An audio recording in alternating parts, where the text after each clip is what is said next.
অনেকদিন পর আজকে তোমাদের সাথে শেয়ার করছি এগ পালক।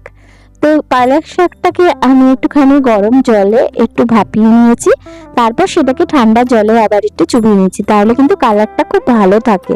তো ঠান্ডা জল থেকে পালক শাকটাকে উঠিয়ে পালক শাকের সাথে একটু ধনেপাতা আর কাঁচা লঙ্কা বেটে নিয়েছি। এবার তেলের মধ্যে নুন, হলুদ আর একটু লঙ্কা গুঁড়ো দিয়ে আমি ডিমগুলোকে ভেজে নিয়েছি। তারপরে একটু গরম মশলা ফোড়ন দিয়ে পেঁয়াজ কুচি, আদা রসুন বাটা আর টমেটো কুচি দিয়ে ভালো করে কষিয়ে নিতে হবে। একটু জিরের গুঁড়ো, ধনের গুঁড়ো, হলুদ গুঁড়ো সবই কিন্তু হাফ চামচ করে দিয়েছি। তারপর বাটা পালক শাকটা আমি দিয়ে দিয়েছি। একটু নুন মিষ্টিটা ব্যালেন্সটা ঠিক রাখে, সেটা তো দিতেই হবে। তারপরে আমি ডিমগুলো দিয়ে দিয়েছি। ব্যাস একটুখানি যখন কালারটা ধরে আসবে, একটু মাখা মাখা হয়ে যাবে, তখন একটু কাসুরি মেথি আর বাটার দিয়ে দিয়েছি। পালক শাকের সাথে কিন্তু বাটারটা খুব সুন্দর যায়। ব্যাস হয়ে গেল এগ পালক। তোমরা বলো, রেসিপিটা কিন্তু খুব সুন্দর লাগে, ভাত, রুটি, পরোটা সবকিছুর সাথেই ভালো লাগে।